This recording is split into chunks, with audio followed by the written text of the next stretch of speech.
Buonasera a tutti gli amici di MRTV, benvenuti a questa nuova puntata del Cittadino Sovrano. Do il benvenuto a Marco Ludovico. Ciao Marco. Ciao a tutti, ciao Serena, complimenti per la scelta della copertina che mi sembra veramente molto potente. Spiegheremo poi i motivi filosofici e E non. esatto. Filosofici e non. Allora, bene ragazzi, voi sapete che di solito le copertine, le locandine le fa Marco. Stavolta per non sovraccaricarlo di lavoro ho deciso di farla io, ma come avete capito Marco non è molto felice della copertina che No, io fa. ho Quindi apprezzato molto. certo, si sente dal tuo tono di voce. Ci ravviso qualche tono, qualche elemento subliminale un po' spinto, però Ecco. Quindi questa sera la puntata è: cosa pensate voi della locandina di questa sera? Quindi agevoliamo, non ci vedete qualche elemento subliminale? vediamo cosa capiscono loro da Ecco, questo vediamo. messaggio, okay? Sono d'accordo. Ecco, intanto Simo ci dice: aspettiamo la copertina degli Avengers. Allora guarda, intanto stasera ho scoperto una cosa interessante, che noi ci chiamiamo Movimento Roosevelt perché ovviamente Roosevelt è colui che ha permesso la creazione dello Shield, quindi stasera ho scoperto questo, quindi ecco, partiamo da qua. Vabbè, dopo questa introduzione ovviamente un po' ironica così, Marco, passiamo all'argomento della serata, che come sempre è un argomento particolarmente attuale. Beh, insomma, io partirei dicendo che 2000 anni fa qualcuno ci disse: sorgeranno falsi profeti e inganneranno molti. Ed è soprattutto ovviamente la seconda parte della frase che è ciò che interessa a noi.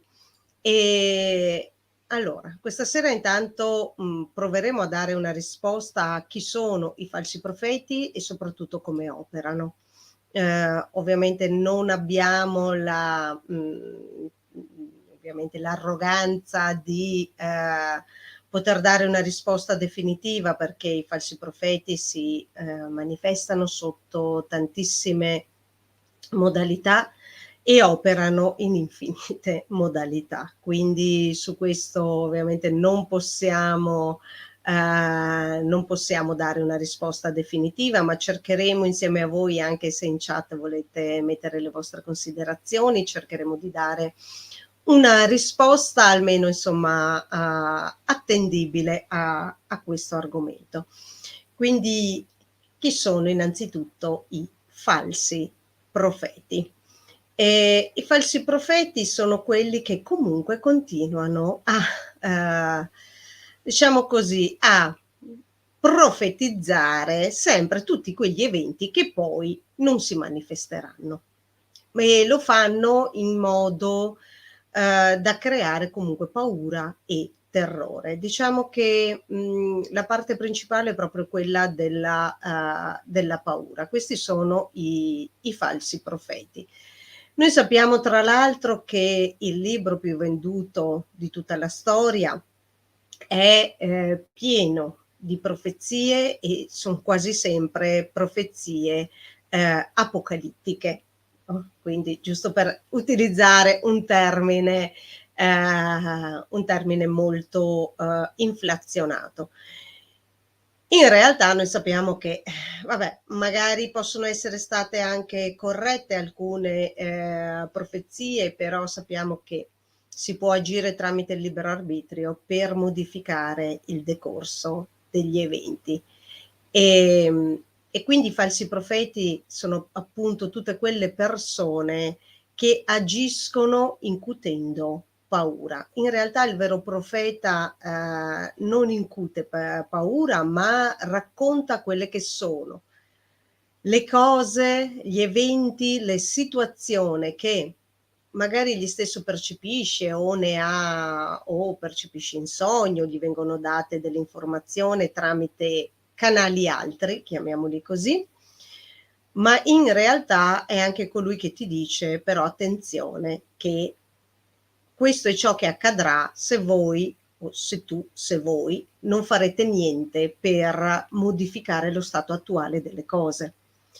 E nel momento in cui invece si utilizza il libero arbitrio, tutte queste profezie possono essere, possono non manifestarsi o manifestarsi in modalità diverse. Premetto anche che l'utilizzo del libero arbitrio sia in senso positivo che in senso negativo, quindi sia in relazione alle profezie di distruzione, ma anche a profezie di qualcosa di costruttivo. Però, ripeto, i falsi profeti lavorano principalmente sull'incutere paura e terrore. Ma perché lavorano su questo? Perché lo sappiamo bene che è in quella maniera che si riesce a mantenere un determinato ordine ovviamente lo mettiamo tra virgolette, che fa comodo a determinati individui. Quindi quelli che io definisco falsi profeti, tra l'altro, sono anche quelli che hanno la pretesa di dare la soluzione a tutti quanti, soprattutto facendo un copia e incolla. Oppure sono quelli che ti creano i problemi per poi dire tu segui me che la soluzione ce l'ho io. E guardate che questo non avviene solo in senso distruttivo, avviene anche tra tutti quegli ambienti cosiddetti spirituali, anche, anzi soprattutto negli ambienti spirituali. Ormai sono nati talmente tanti maestri spirituali, sono diventati tutti guru e tutti quanti che partono e dicono wow, ti sei reso conto che hai quel problema lì? Tu magari fino a 10 secondi prima non sapevi manco di averlo. Bene, tu fai quello che ti dico io perché io ho risolto facendo così e tu vedrai che se fai esattamente quello che faccio io, risolvi anche tu. Ti do io il metodo, ti do io la tecnica, ti do io il prodotto. Ecco, questa è una modalità di falsa profezia.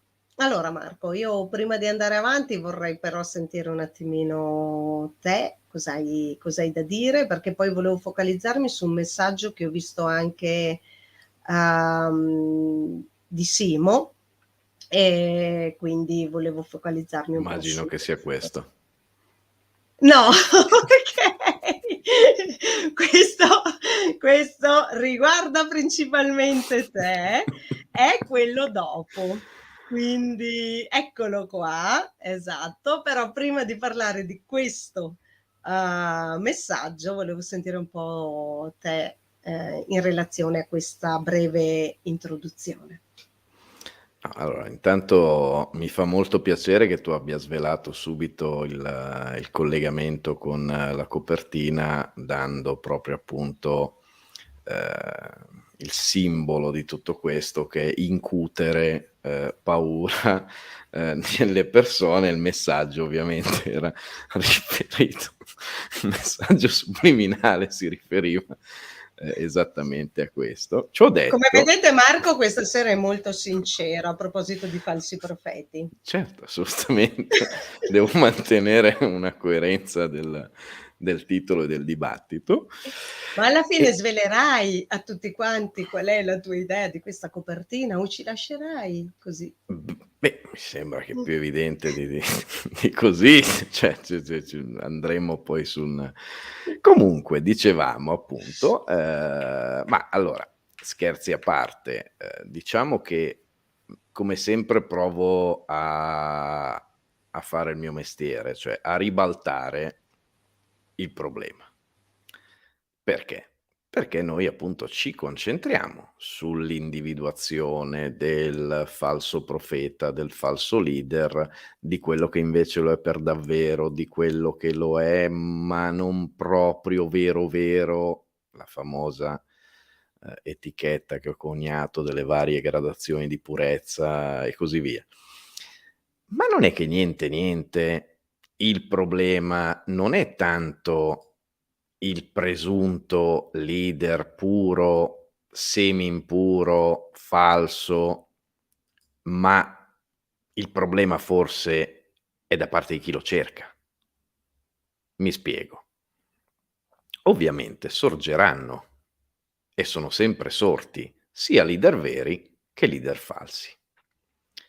E intanto quello che mediamente ha distinto queste 2 tipologie non è tanto l'aver vinto o l'aver perso, ci sono anche tanti leader che hanno vinto, ma con una sconfitta dei più, quindi hanno vinto per loro sostanzialmente, hanno fatto una vittoria personale e questo non si addice molto alla figura di un profeta, a meno che non rientriamo nell'ambito apocalittico appunto.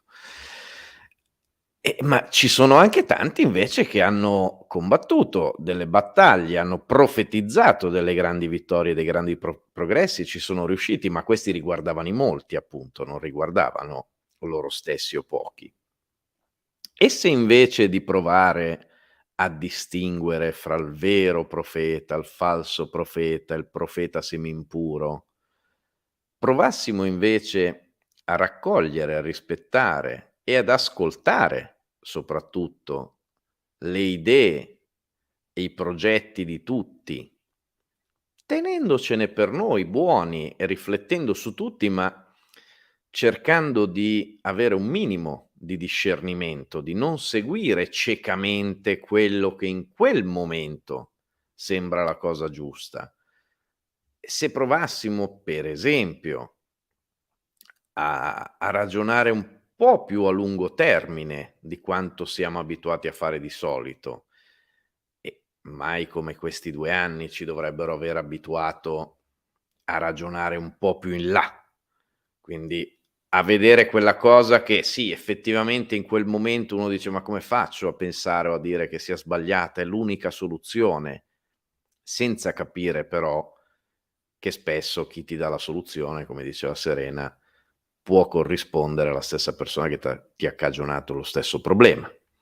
L'esempio che faceva dei famosi guru, che sarebbe come dire: io ascolto una persona che ha subito un intervento, gli viene asportato un rene perché aveva delle gravi patologie, dei gravi problemi, ovviamente l'intervento riesce, questa persona sta benissimo e quindi ti dice: "Guarda che io stavo malissimo, vedrai, asportati anche tu un rene e starai bene come me." Ovviamente lui non sta mentendo, ma quella soluzione andava bene per lui, per i problemi che aveva lui.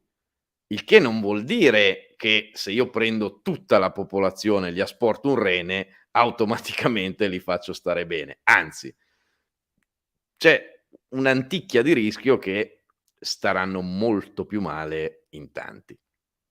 E quindi da cosa dipende questo? Dalla scelta che facciamo noi. Non tanto ci sarà sempre qualcuno che, utilizzando la metafora poco fine, ci proporrà di asportarci un rene per stare benissimo come effettivamente sta lui e magari ne è veramente convinto, non ci sta neanche provando a prendere in giro, perché lui sulla sua pelle, sulla sua esperienza ha provato quelle sensazioni. Ecco, la differenza la fa chi c'è dall'altra parte, chi è sull'altra sponda che appunto prova ad ascoltare. Ecco, chiudendo con una citazione che a me piacque moltissimo, che trovai su uno dei libri del nostro grande Carpeoro, è stata quella che uno dei personaggi rifletteva con l'altro e gli diceva: "Ma ti sei mai chiesto perché abbiamo 2 orecchie e una sola bocca? Forse perché dobbiamo ascoltare il doppio del tempo che utilizziamo per parlare." Ecco, diciamo che se adottassimo bene questa cosa qui e quindi passassimo il doppio del tempo ad ascoltare, ma ad ascoltare veramente, non a sentire, son 2 robe diverse, e soprattutto non a sentire solo quello di cui sappiamo già in partenza che siam d'accordo, perché se no a 'sto punto ci sono gli specchi che svolgono questa funzione a gratis e la svolgono perfettamente, cioè ti ridanno sempre indietro l'immagine di una persona che dice esattamente quello che tu pensi. Ecco, se impariamo questa cosa, automaticamente diventerà molto, molto, molto più semplice non il fatto che falsi profeti sorgano, ma il fatto che falsi profeti possano riuscire a determinare qualcosa, diciamo, riuscire a effettivamente ingannarci. Grazie Marco. Allora io vorrei mettere insieme appunto il messaggio di Simo. Chiedo scusa per quelli che hanno scritto messaggi prima di questi che non li ho letti, quindi magari mi sono persa qualcosa oltre i saluti. Allora, Ero arrivato qui, dicevo, ringraziamo Maria Teresa che ci abbraccia da Bergamo, penso che sia una nuova perfetto. amica. Okay, allora, che non mi fanno paura le profezie, ma l'uomo nel realizzarle, che si collega appunto con quello di Vissia subito, sotto, che dice: "A me è stato detto che le profezie esistono per scegliere se farle realizzare o cambiare, senza fare la fine di Anakin Skywalker." Insomma, giusto per rimanere sempre nei messaggi dei film. Esatto. Allora, era quello che dicevo poco fa, il discorso appunto per quanto riguarda Vissel, il discorso del libero arbitrio, che quindi noi abbiamo questa capacità e lo possiamo decidere. Noi non possiamo in realtà cambiare il passato, ma possiamo decidere come creare il nostro divenire. E mentre per quanto riguarda Simo, sì, sono assolutamente d'accordo che praticamente siccome in un testo c'era scritto così, allora noi dobbiamo farla, dobbiamo realizzare questa cosa, oppure la tradizione ci dice che era così e allora la dobbiamo fare di tutto perché questo si realizzi. In realtà no, in realtà le profezie dicono esattamente se tu non fai altro per modificare le situazioni si verificherà, ma d'altronde questo lo sappiamo. È facile fare delle profezie quando le situazioni rimangono sempre uguali, cioè, o comunque quando le cose sono scontate, cioè se io continuo a, a darmi una martellata sul dito, non è così cioè così difficile capire che questo dito me lo dovrò amputare poi, cioè è semplice fare una profezia di questo genere. Quando è che cambierò il decorso degli eventi? Quando invece di lasciar lì il dito lo tolgo, oppure quando metto giù il martello. Eh, ecco come si cambia il decorso degli eventi. Quindi i falsi profeti appunto sono coloro che ti dicono non cambiare nulla della tua vita perché si deve verificare questo, perché l'ha detto quella persona autorevole, perché l'ha detto quel testo che noi consideriamo un testo ovviamente di profezie. Io per esempio mi riferisco anche a un altro profeta, a un altro chiaroveggente che era appunto Nostradamus, ma ricordiamoci che stabilire a posteriori a cosa si riferiva quella quartina, beh, insomma, voglio dire, a posteriori non è che siamo tutti capaci, però è molto più semplice. E bisognerebbe averlo capito nel momento in cui lui lo scriveva a cosa si riferiva, perché a posteriori possiamo collegare quelle quartine comunque a qualsiasi cosa che a noi può andare bene. Ecco, quindi è importante anche quello, quindi anche tutte le profezie bibliche è semplice vedere che si sono verificate, le collego a qualcosa che mi fa comodo e ecco che avvengono. Però volevo tornare ad altri aspetti, su quelli appunto molto più attuali e molto più evidenti rispetto a queste che sono cose magari un po' anche globali, troppo diciamo che ci possono portare a qualcosa di astratto. Io invece vorrei andare proprio sul concreto ed è il motivo per cui ho messo quell'immagine nella copertina, che non è il motivo per cui Marco continua a ridere questa sera.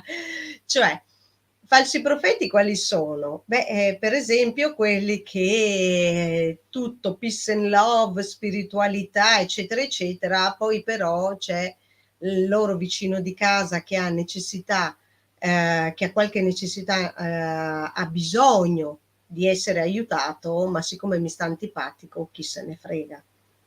Questo è uno dei falsi profeti. Oppure tutti quei sedicenti guru, maestri spirituali che tra l'altro si autoproclamano tali, in realtà per diventare maestro in realtà dovrebbero dirtelo i tuoi allievi se sei un maestro. Comunque che si autoproclamano e che dicono appunto fate quello che dico io e vedrete che andrà tutto bene. Ok, giusto per rimanere su una frase molto inflazionata E state oggi. sereni, ovviamente. E state sereni, sì, esatto. State sereni in vigile attesa. Quindi, ecco, il problema è questo, che si sta in vigile attesa.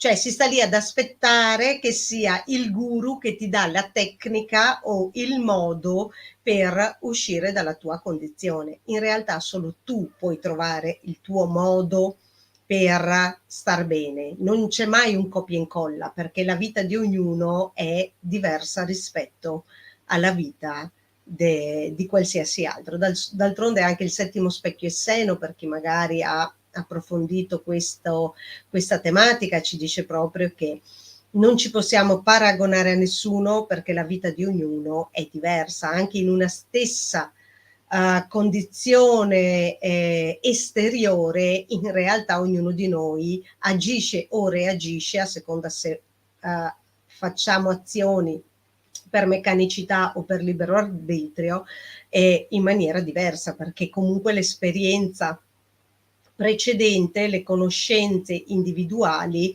sono comunque diverse, o comunque anche se abbiamo le stesse conoscenze, ma l'esperienza individuale è sempre diversa. Proveniamo da famiglie diverse, da ambienti familiari diversi, da ambienti, da situazioni, esperienze già anche preparto, postparto completamente diverse. Quindi i falsi profeti, per esempio, sono proprio anche tantissimi cosiddetti motivatori si atteggiano a guru spirituali, in realtà non lo sono, e voi lo scoprite nella vita di tutti i giorni, perché magari finché sono lì davanti ad un gruppo, bellissime parole, tutto stereotipato, poi li vedete in mezzo al traffico e si arrabbiano perché uno gli taglia strada. Cioè, quindi che guru spirituale è? Esattamente che tipo di meditazione ha fatto per arrabbiarsi in quel momento? Cioè, in realtà il vero guru è quello che sa gestire ogni situazione senza far prevalere le basse pulsioni. E poi c'è tutto il discorso della manipolazione comunicativa, ma di questo ne parliamo dopo. Marco. Non mi si sbloccava il microfono, ho dovuto dare un colpo più secco. Sì, Pensavo fossi rimasto così, insomma, abbagliato da tutto quello che ho detto fino quello adesso. sì, quello sì. Appena Okay. prima di provare a disattivare il microfono, sì, effettivamente era Ma quello. infatti vedi che il mio sfondo c'ha questo effetto abbagliante. Sì, sì, assolutamente sì. È proprio quello unitamente ovviamente alla dicevo, stasera mi volete far parlare male. Non No. si può fare questa roba qui. Allora no, sì, sono perfettamente d'accordo, con quello che dicevi prima tu. Ehm, è molto strano come tante volte, ormai si faccia molta confusione e si riesca poco a distinguere tra, azioni, gesti, cose anche abbastanza frivole o comunque abbastanza estemporanee con quelle che una volta erano i valori, i principi, che sono cosa ben diversa. Cioè mentre un valore, un principio può sicuramente considerarsi in certi casi universale, universalistico e può sicuramente fare il bene dei più. Io, per esempio sono cresciuto con i miei nonni che erano un po' vecchio stampo, venivano dal mondo contadino e nonostante poi si siano trasferiti in città hanno mantenuto, quel tipo di modo di pensare, di agire. E da loro ho sempre visto e appreso come agissero non in funzione di quello che era conveniente fare in quel momento, ma per esempio fra i loro valori c'era quello di poter camminare per strada sempre a testa alta, quindi fare anche la cosa in quel momento meno conveniente, rimetterci anche sul momento, ma poter nel lungo termine, in un certo senso mantenere fede, mantenere, costante quel valore, quel principio al quale uno ha indirizzato il proprio modo di vivere. Ecco, adesso si fa molta più attenzione invece, a cose più futili, si tende a fare o anche a distinguere le persone su cose molto più futili, su quello che hanno deciso su un determinato tema, su quello che pensano su quello che è accaduto 2 giorni prima, su una scelta che hanno fatto in un momento estemporaneo della loro vita. E questo viene confuso per dare quelle famose etichette, che poi appunto spesso servono ai cosiddetti falsi profeti, per distinguere fra i fedeli e gli infedeli, i puri e gli impuri. Ecco, un tempo forse, c'era più distinzione non tanto su queste cose effimere, ma su cose molto più profonde. Giudicare la vita o comunque giudicare non è un termine bellissimo, però mettiamola così, fare un consuntivo di quello che è una persona, di quello che è stato una persona o di quello che è una persona nella sua vita, in funzione non tanto di quello che dice o che predica, ma in funzione dei gesti che fa, delle azioni che compie, non confondendo però quelle azioni con l'essenza della persona, i valori di quella persona. Per esempio, una persona che dovesse decidere di fare qualcosa di non conveniente pur di tutelare il suo buon nome, pur di tutelare il suo onore, pur di tutelare la sua integrità, se vista nel momento specifico, può essere giudicata stupida. Quante volte, per esempio, abbiamo visto e assistito purtroppo a un'inversione di questi valori, cioè quello che si comportava bene diventava lo stupido, lo scemo. Quello che invece faceva il furbo, che poi furbo non era, era un malandrino, male che vada, ma non furbo, allora a quel punto quello era quello intelligente. Ecco, questo ci dovrebbe dare la cartina tornasole di quanto possa essere facile in funzione dei momenti storici e del sentire comune di maggioranza, la semplicità o meno di trovarsi di fronte a falsi profeti o meno. Io penso che sia molto più difficile ingannare o comunque, arruolare nelle proprie fila persone come erano i miei nonni, nonostante fossero formalmente con titoli di studio nettamente inferiori alla media circolante, non avrebbero mai ceduto a un vantaggio estemporaneo, mettendo a quel punto fine invece a quello che era una loro visione della vita, giusta o sbagliata che fosse. Marco, io vorrei focalizzarmi su questa domanda adesso, che è la differenza tra falsi profeti e social influencer. Allora, ovviamente, diciamo che noi li possiamo chiamare in qualsiasi modo, oppure possono avere tanti ruoli, possono essere appunto gli influencer dei social, potrebbe essere il leader di un'azienda, potrebbe essere qualcuno che si occupa di spiritualità, qualcuno che ha trovato un metodo, i tanti motivatori che ci sono. Allora, in realtà, ci possono essere dei veri influencer, utilizzando appunto questo termine che oggi è molto diffuso, e leader oppure vero profeta, rimanendo sulla tematica di questa sera. In realtà la differenza, cioè influencer è anche una parola molto, molto potente, perché significa è colui che ti influenza. E anche se oggi viene utilizzata la parola influencer per il manipolatore.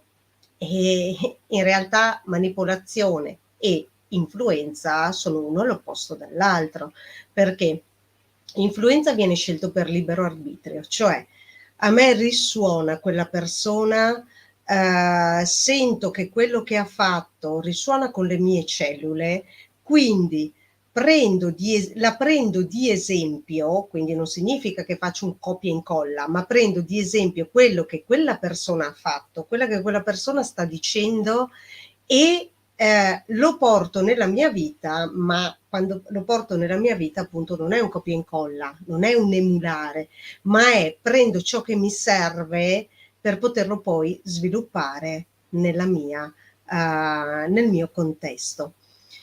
Diverso invece è il manipolatore è quello che ti dice tu hai un problema. Manipolatori sono quelli che tu hai sempre un problema e il problema te lo risolvono loro. In realtà non è mai così, perché tu al massimo puoi essere un mezzo tramite il quale la persona può ottenere i propri risultati, ma sei un mezzo, non sei colui che gli dà quello che gli serve. Cioè, anche dire se vieni da me io ti guarisco, in realtà poniamo caso che Serena è una guaritrice. In realtà non è Serena che guarisce, Serena è il mezzo tramite il quale tu puoi ottenere la tua guarigione. Quindi Serena fa solo da tramite, non può guarirti. Ecco, quindi anche perché ricordiamoci che io posso guarirti solo esclusivamente se tu lo vuoi, davvero. Quindi non è mai la persona, cioè io sono lo strumento che tu utilizzi per ottenere il tuo obiettivo. Io sono al servizio. Non c'è mai qualcuno che può veramente cambiarti la vita, ma sei tu che scegli quella persona, quello strumento, quel mezzo, quella modalità per modificartela. Però sei tu che devi agire, non può essere l'altra persona. Infatti i veri maestri e quindi i veri profeti sono quelli che si mettono di fianco alla persona e la lasciano esperire. Non sono quelli che ti dicono, che si mettono davanti e ti dicono tu segui, fai esattamente quello che faccio io. Oppure si mettono dietro e ti dicono vai avanti, scusate, che mi viene da ridere, ok? I E quando famosi... uno si mette dietro la questione diventa pericolosa. Ok, ok, continuiamo con i messaggini. Ecco.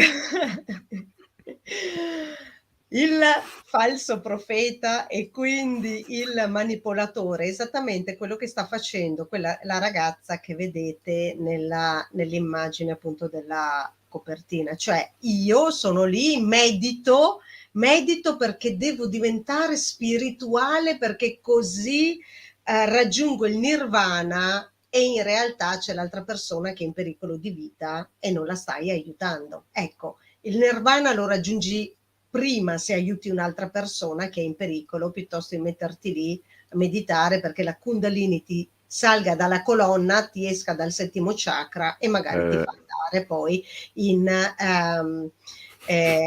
certi reparti ospedalieri che magari è meglio evitare, ecco, quindi ecco, sì, c'è qualcuno, Marco, che appoggia la tua idea sulla locandina, ok? Del resto, come avete potuto vedere, non solo non aiuta la persona che sta per cadere, ma guardate dove punta quel roccione con la sua indifferenza della signorina.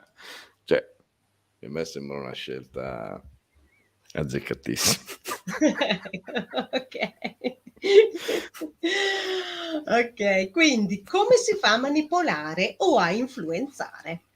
Quindi diamo la differenza tra vero influencer e manipolatore, che poi ovviamente vabbè, insomma, potremmo discuterne, ripeto, l'argomento di stasera è molto vasto, potremmo star qua giornate intere a parlarne. Beh, l'influencer è per esempio quello che ti dice tu ce la puoi fare con i tuoi mezzi, tu sei in gamba, tu hai talento, tu devi mettere al servizio tutto ciò che hai, lo sviluppi, divieni te stesso e da lì ti metti al servizio degli altri, divieni utile agli altri. Il manipolatore è colui che invece continua a dirti senza di me non vai da nessuna parte. E sono anche tutte quelle persone che continuano a voler le persone, le masse, attaccate a loro, tipo percorsi per anni e anni e anni, perché e non li lasciano mai andare.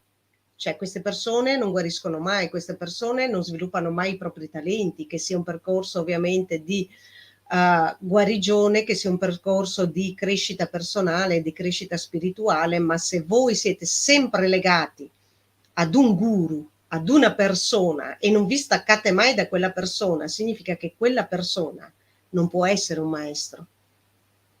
Quella persona vi sta utilizzando per sentirsi qualcuno lui, quindi magari il percorso dovrebbe farlo prima lui. A me quando le persone che vengono a fare i percorsi mi dicono Serena, sai, grazie per quello che hai fatto, adesso è il momento che io vada. Certo, grazie, e meno male che finalmente è arrivato il momento che tu vada e che faccia la tua strada. È lì che il vero profeta ha veramente profetizzato. È stato veramente un chiaroveggente, perché quella persona è diventata se stessa. Chi invece vuole mantenere sempre le persone attaccate a se stessi, beh, innanzitutto ha un grosso problema di ferita emotiva da abbandono, perché non riesce appunto ad abbandonare e quindi magari dovrebbe lavorare su questa ferita emotiva. Oppure ha un grosso problema di tradimento, quindi non vuole lasciarli andare perché si sente tradito e quindi controlla. E quindi il controllo, il dominio su queste persone. Però attenzione, attenzione, qua arriva sempre la chiave di tutti questi discorsi per il bene superiore. Cioè, io lo faccio per il tuo bene. No, in realtà lo stai facendo per un tuo bisogno che non riesci a risolvere. Quindi la differenza tra manipolazione e influenza è: guardate se chi vi sta parlando vi sta creando problemi o chi vi sta parlando vi sta tirando fuori veramente i vostri talenti. Guardate se chi vi sta parlando vi dice solo io posso risolverti questa cosa, solo questa tecnica ti può aiutare perché è la migliore di tutti e va bene perché siccome piace a me, allora è la migliore di tutti. Oppure se vi dice, beh, forse è meglio che tu trovi la tua via. Io non ti posso essere utile. Provate a vedere, a percepire queste differenze. Sono le differenze principali. Ti risolvo io il problema, però solo se stai con me, perché se non stai con me non risolvi il problema, ricordalo. Oppure se c'è qualcuno che ti dice guarda che non hai bisogno di me, perché tu ce la puoi fare da solo. Al massimo io ci sono, ma solo esclusivamente per aiutarti, non per darti le soluzioni. E l'aiuto significa che ci devi mettere te stesso. Non devo essere io a darti la tecnica. Anche perché ricordiamoci che la tecnica non serve a niente. Tutte le meditazioni, i mantra, e fai quell'esercizio lì invece di quell'altro esercizio, non servono a niente se non cambiate voi. Servono a qualcosa e quindi potenziano nel momento in cui cambiate voi. No, ma non è la tecnica che vi modifica, siete voi che vi siete modificati, che utilizzate la tecnica per potenziarvi, che è diverso. Marco. Sì, parecchio diverso. Sì, è come il discorso della famosa canna da pesca, cioè, alla fine chi è che pesca?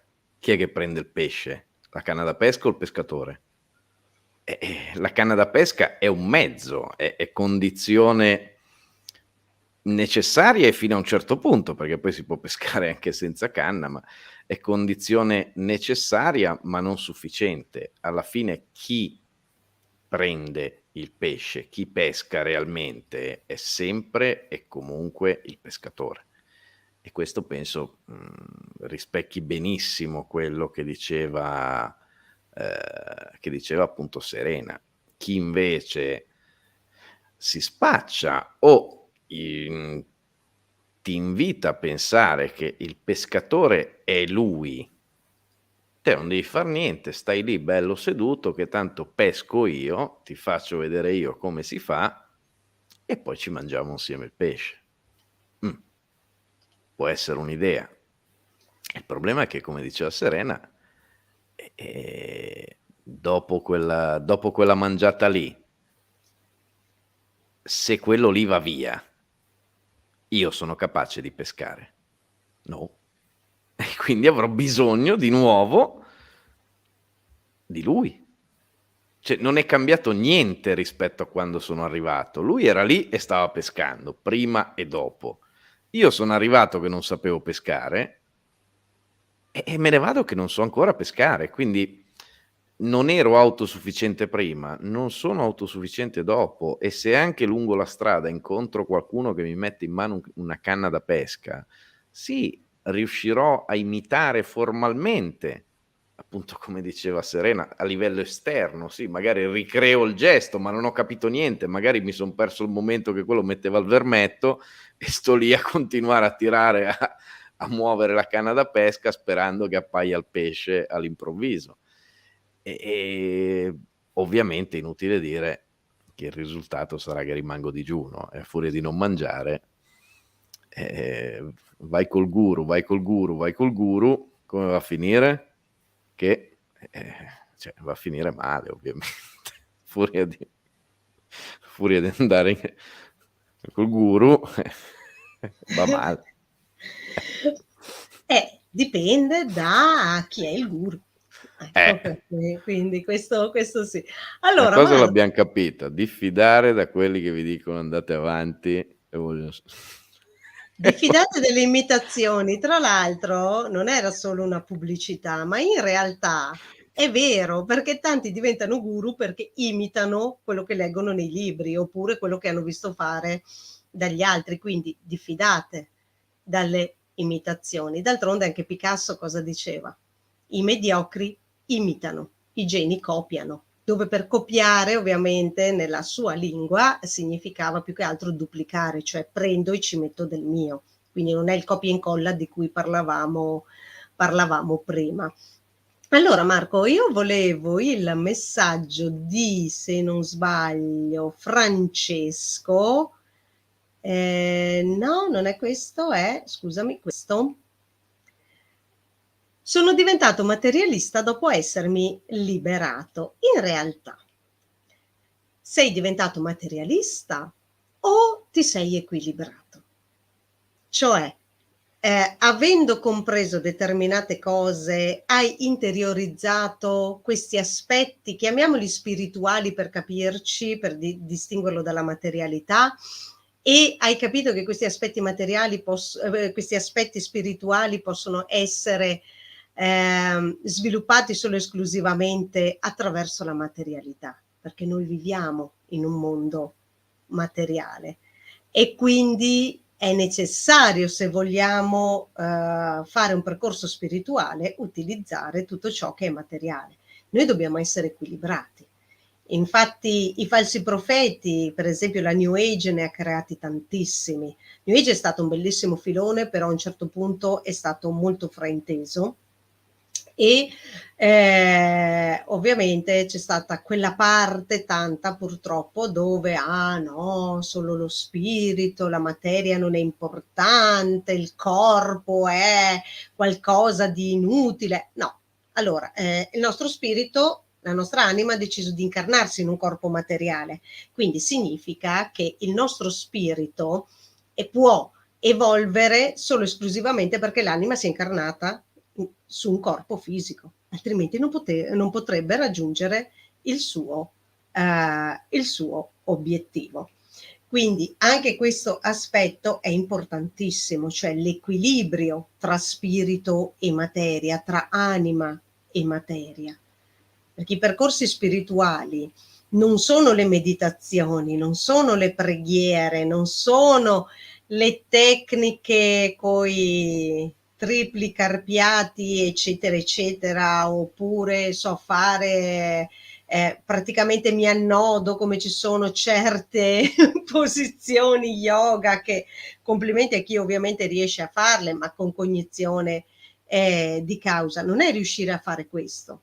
Spiritualità è ciò che tu fai ogni giorno, ciò che tu pensi ogni giorno e ciò che tu provi ogni giorno. Quello è il tuo percorso spirituale.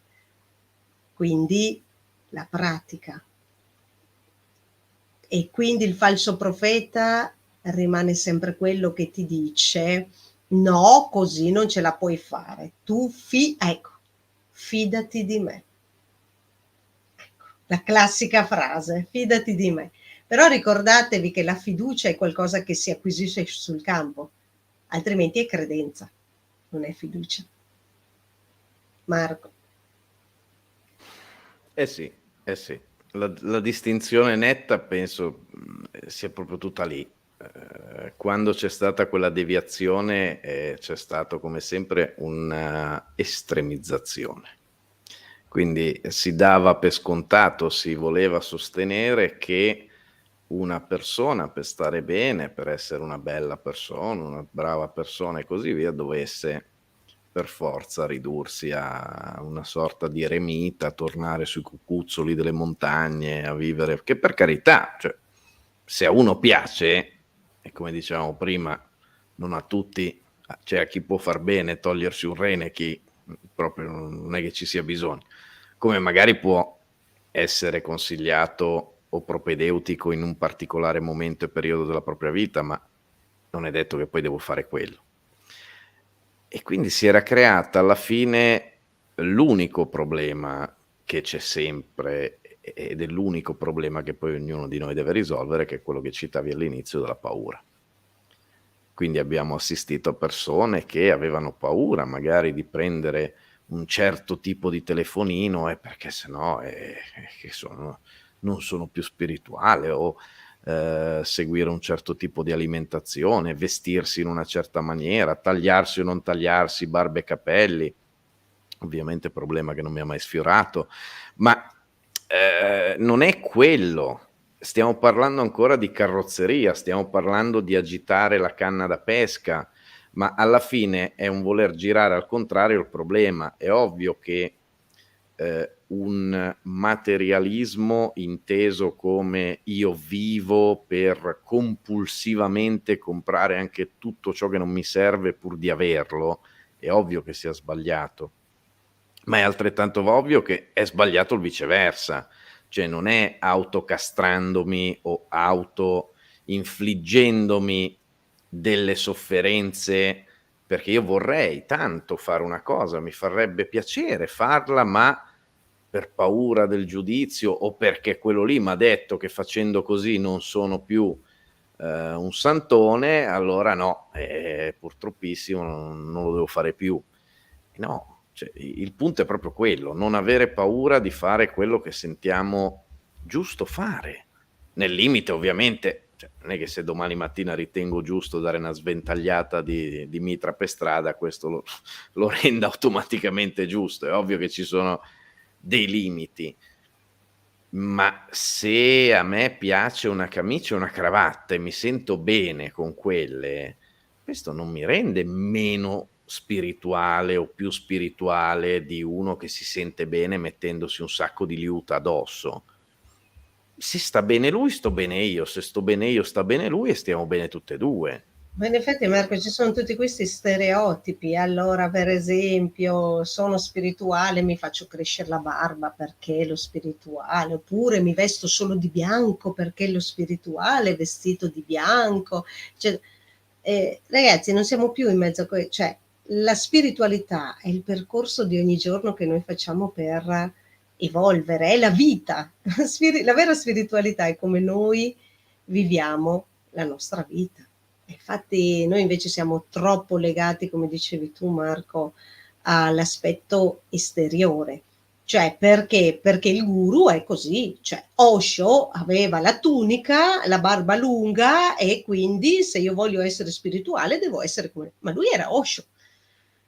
E cioè non è che tu devi essere uguale, oppure quelli che si prendono anche lo stesso nome di altri maestri, ma quel nome era suo, tu sei altro. Quindi Sì, sì, è come prendere una Panda, montarci sopra la carrozzeria di una Ferrari e esser convinti di avere una Ferrari, cioè. esatto. Formalmente da lontano sembrano la stessa cosa, ma secondo me qualche piccola differenza, son tutte e 2 italiane, ma secondo me qualche differenza riusciamo C'è. a trovarla. Imma, scusami, ho sbagliato il nome, ci dice: "È diventata una fobia sociale la paura di essere giudicati". Sì, La più importante. sia in senso, diciamo positivo che negativo, cioè, per fare in modo che le persone mi inquadrino in un determinato settore, devo per forza essere vestita in una determinata maniera oppure avere un determinato aspetto fisico, per esempio, sai, una volta il vero spirituale era la donna spirituale non doveva essere truccata, non doveva avere le unghie ovviamente colorate, poi sai, i capelli più erano in disordine, più eri spirituale, perché sennò se ti trucchi, ti metti gli orecchini, c'hai qualche gioiello addosso e hai il vestito elegante, non puoi essere spirituale. No, quello che diceva anche poco fa Marco, cioè, è questo, cioè, siamo ormai i paradigmi stanno cambiando, dobbiamo smetterla di stereotiparci. D'altronde lo continuiamo a dire ogni giorno e lo dicono anche i maestri spirituali, i sedicenti maestri spirituali, cioè non siate come gli altri, però poi loro cosa fanno? Vanno a copiare i maestri del passato, perché loro erano così, allora io sai, per sentirmi nel ruolo devo fare esattamente quello. Oppure l'alimentazione che diceva Marco prima. Volete sapere cosa va bene o no per voi? Che sia dall'alimentazione, ma anche l'abbigliamento, eccetera. Beh, lo sapete solo voi e lo potete scoprire con una tecnica, visto che volete le tecniche, con un aspetto molto interessante che è quello del test kinesiologico. Il test kinesiologico riguarda solo voi, quindi la vostra coscienza, chi siete veramente in essenza. Quindi anche per esempio, se mangio in una determinata maniera allora sono spirituale, perché? Perché me l'ha detto me l'ha detto il mio maestro, allora devo fare esattamente così. Beh, sappiate che ci sono alcune persone, non facciamo riferimenti ovviamente ai presenti, che mangiando schifezze in realtà sono più in salute rispetto a mangiare cibo sano, e non facciamo nessun nome tra i presenti ovviamente, Assolutamente. ecco. Perché sappiate che per esempio c'è un 2,6% della popolazione, almeno questa era la percentuale di qualche anno fa, non so se oggi sia cambiata, che si potenzia con ciò che depotenzia gli altri. E non stiamo parlando di energie negative, ma semplicemente per fare un esempio banalissimo, si potenziano mangiando patatine fritte oppure la Nutella. Perché? Perché hanno determinate vibrazioni loro personali che hanno sviluppato e che permette questo tipo di alimentazione. Questo solo per dire l'alimentazione, ma poi ovviamente potremmo star qua a parlare di tantissime cose. Lo stesso sport, lo stesso abbigliamento, cioè, e se voi andate a fare il test kinesiologico, scoprirete che anche nell'abbigliamento o nello sport, alla fine vi risulterà quello più potenziante esattamente quello che vi sentite meglio addosso o quello che meglio che avreste sempre voluto fare. Perché? Perché è innato, è qualcosa che vi appartiene, solo che vi siete convinti che siccome gli altri vi hanno detto così, e allora va bene, perché è un'autorità. Però ricordiamoci un'altra cosa, l'autorità, ovvero il guru, perché diventa guru per noi? Perché è un'autorità, ma l'autorità è colui che gestisce il vostro autos, e l'autos è l'idea che io ho di me. Quindi, se io la do in mano a qualcun altro, lui gestisce la mia vita. Il mio autos è mio. Qualcuno ha fatto la spia in chat, te lo dico Marco. No, no, ho segnalato anche ovviamente come sempre che ogni riferimento a cose e persone del tutto No, perché c'è qualcuno che finché parlavo ha scritto così, quindi io lo non... so, lo so.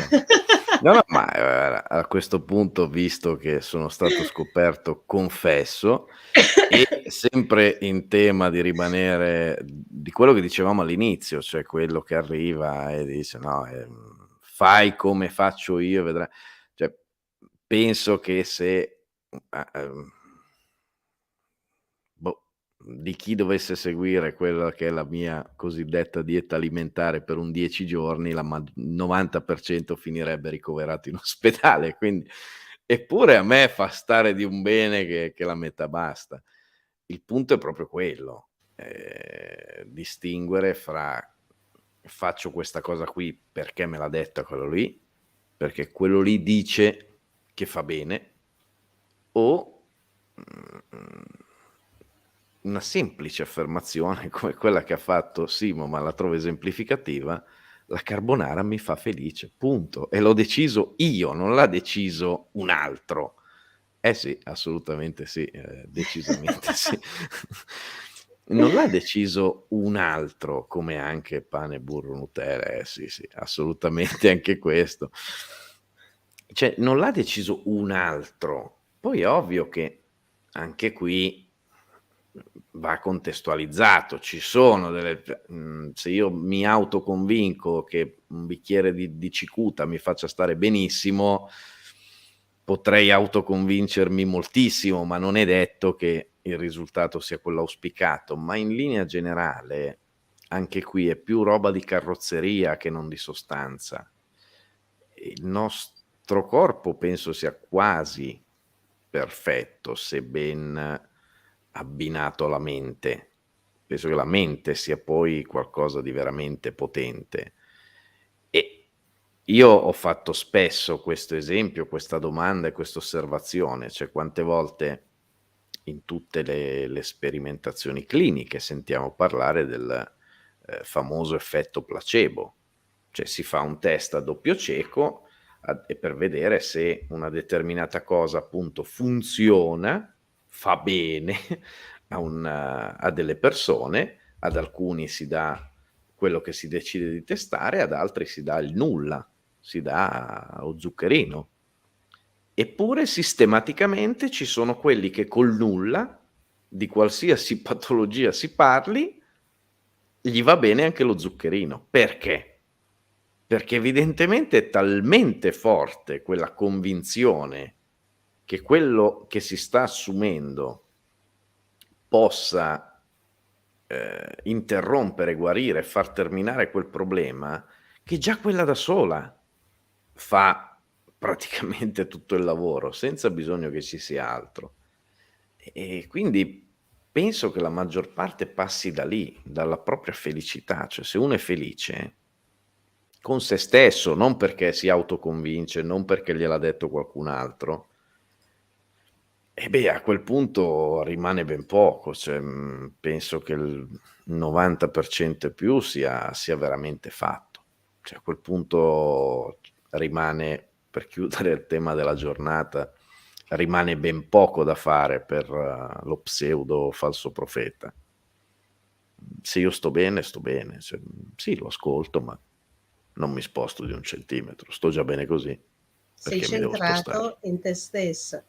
D'altronde, ecco, sì, siamo ormai in fase conclusiva, anche se come sempre, Marco, staremo qua molte più ore a parlare di queste cose, e vi è una ricalibrazione dell'umanità ormai da qualche anno, e la Come avete ricalibrazione visto, qualcosa è andato storto.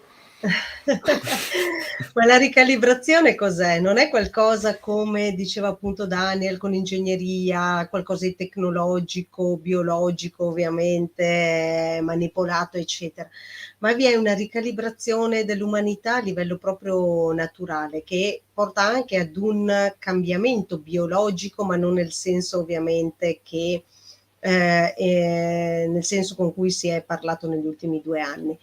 Biologico nel senso che c'è un adattamento alle nuove vibrazioni che da qualche anno stanno arrivando anche dall'universo, perché c'è stato, insomma, per chi ha seguito gli eventi nell'87, c'è stata la cosiddetta convergenza armonica, che altro non era un allineamento galattico di un certo tipo. Quindi voi sapete che insomma le influenze, le energie che arrivano dal cosmo, ovviamente noi possiamo sentirle in maniera molto più potente, molto meno potente a seconda dei periodi che stiamo vivendo. Quindi ci stiamo adattando anche a questo. Quindi c'è una ricalibrazione umana oggi. Ecco perché alcuni possono stare bene anche con ciò che agli altri fa star male. Poi ci sono altri che invece si ostinano a voler fare di tutto e magari non riescono a migliorare niente.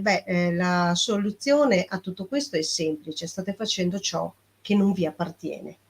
Ecco, quindi l'importante è scoprire ciò che vi appartiene in quel momento, cioè non fate le cose per paura di, perché magari mangiate in una determinata maniera, fate un determinato tipo di sport, oppure fate una meditazione, perché?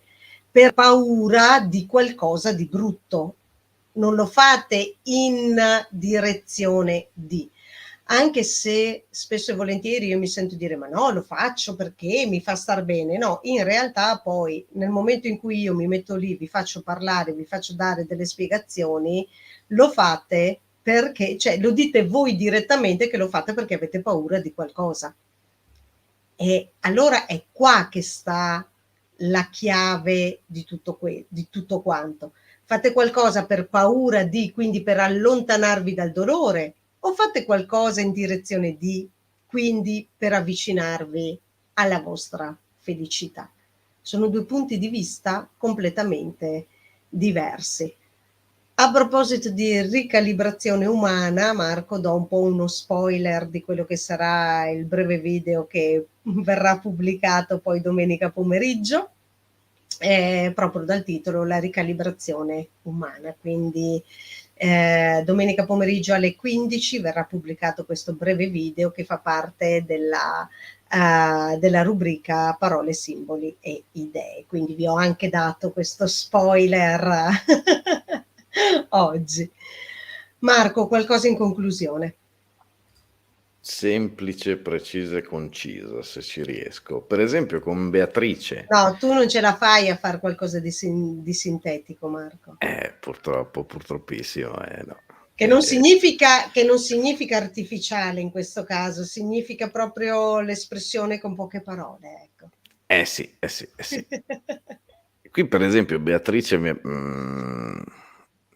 confidandoci, diciamo, quello che sta succedendo in questo momento, quindi dice: "Le mie energie sono scomparse", e spesso appunto si sente, soprattutto in questo periodo, ovviamente molto faticoso per chi, ha vissuto in maniera consapevole tutta questo passaggio.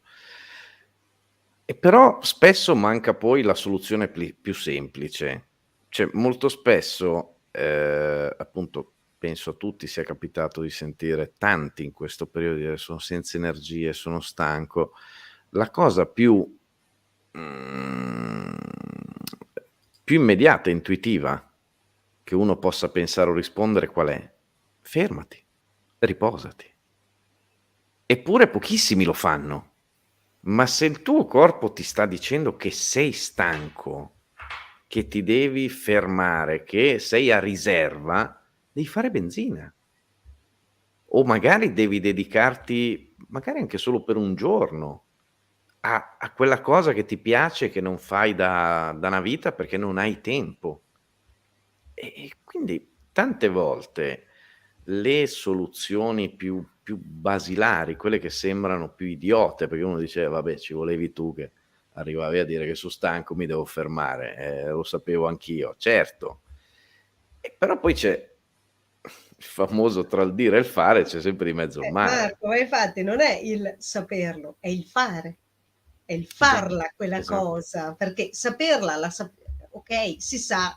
Quando a me dicono: "Cosa devo fare per star bene?" In realtà lo sai già cosa devi fare per star bene tu, non serve che te lo dico io, perché io alla fine non faccio altro che replicare quello che tu già sai. Ma siccome lo sai, fallo. No, lo so Beatrice, adesso, ho preso proprio giusto come spunto, ma perché tra l'altro, visto che ci sia sono anch'io stranamente nello stesso periodo, nel senso che io ero abituato a fare una vita abbastanza movimentata, cioè, andavo a letto alle 2, alle 3 di notte, poi alle 5 mi svegliavo automaticamente, così, senza colpo ferire e stavo sempre bene, ero sempre molto energico. Anch'io da inizio anno effettivamente sono sempre parecchio stanco, dormo molto, molto di più e semplicemente lo faccio. Cioè ho visto che andare a letto alle 3 non mi fa stare più bene, come invece stavo bene prima, salvo quando faccio le dirette, magari me ne vado a letto alle 10 e la mattina mi sveglio 1 ora più tardi, piuttosto che se ho il pomeriggio libero, la mattina libera, anche se so che avrei 1.000.000 di cose da fare, dico: "Vabbè, è più importante che sto bene io", quindi le lascio lì belle ammucchiate, accantonate, quelle 1000 cose da fare, mi metto nel mio letto e mi faccio una mattinata in più a dormire, un pomeriggio in più a dormire. Sono cose che sembrano rivoluzionarie, assurde, ma sono cose molto normali, cioè sono cose molto lo so che l'età purtroppo quella avanza. Io poi ho il problema di essere nato vecchio, quindi è un Marco, gran non casino. preoccuparti, ci sono quelli che più vanno avanti in Cronos, quindi in questo tempo lineare, più ringiovaniscono e ci sono quelli che ovviamente gli fa bene la Nutella, ma si sentono poi stanchi e vanno a letto presto. Ci sta, ci sta. Il più è accettarlo, vedi? Non me ne faccio un problema. Stavo bene prima andare a letto alle 3 e mi farò star bene andare a letto anche alle 9, non è un problema, cioè. E vabbè, guarderai qualche film in meno, qualche stagione in meno di qualche serie, dai. Ammetto con somma vergogna che ormai è quasi sistematico che io mi addormenti davanti alla televisione. L'ho sempre ritenuta una cosa inconcepibile e invece sì, purtroppo ammetto. Bene, allora Marco, ci avviamo verso i saluti, verso la conclusione, così poi puoi andare a letto. Eh sì, ce Ehm, n'è tanto io bisogno. invece c'ho l'ultima stagione dello Shield da guardare, quindi Quella si chiama dipendenza.